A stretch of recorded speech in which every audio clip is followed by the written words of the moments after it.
No, 49 is when I got delivered. Then I was searching like probably within 6 feet of 40. Right off the Pagkatapos na po na kaming pamamayag sa Bus Preaching Ministry, tapos Bus Killer Artist Ministry. Tapos nagpakain sa amin si Sir Steve dito sa Nakamawala pa lang. clicked on the David Asher. Ito yung ang treasurer nila. Pastor. Yeah, David, he was talking about the sun. And it just clicked with me.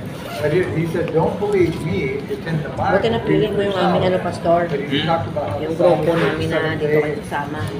And I said, Gusto ko maka-experience siya.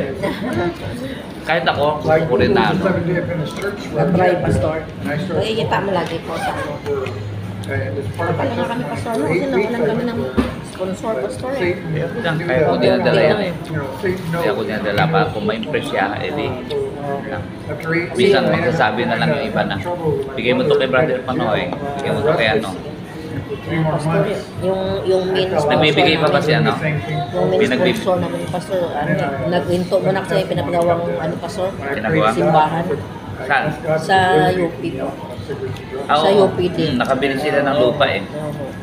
So in the testimony, I prayed when I Maraming did hindi. Kaya focus muna sila doon daw. I told God, I said, Lahat pinag-speaker ako doon. I got nothing left. Yung mga tao naman ang I ating owe $48,000. mas baptisip na pag-commit mag-martial. Sabi ko, Pastor, And I just prayed to God. Pastor Please take this with me. It was a heartfelt. Anthony, Pastor, nagka-commit ko sa ano, magpapasilitate ko mag-baptize.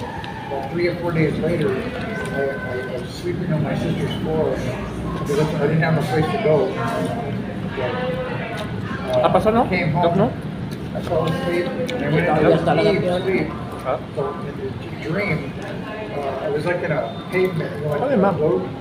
Everything was May just beef sa amin, tsaka black. broccoli. With my hands Kailangan kasi over my yun yung sabi ng knees doktor like eh. this. Kailangan pa rin ano, mababa yung ano ko, yung iron. Kailangan ko daw ng merit meat. Tsaka mga Then I broccoli. looked up, I seen this thing about 15 feet tall. It was the glory of Jesus. Dilis. Really, yes, in a dream. Walked up to me. Wala naman ako ano yung uric niya. Hindi naman mataas yung uric niya. And then the dream, Ang dilis, mataas. Ayun. blood starts flowing out. Kontra sa ano. He touches it with his finger. Sa uric. Kontra. Tinatarget namin na magkaroon ng church sa Jordan Heights And ulit. from that day forward, he walked Naalala ko away in nung the isa dream. mo ako doon talaga. Just watched him walk away. Di ba, the estate bar pa doon? Mm. Bakit Got na-dissolve back na into yun? the church.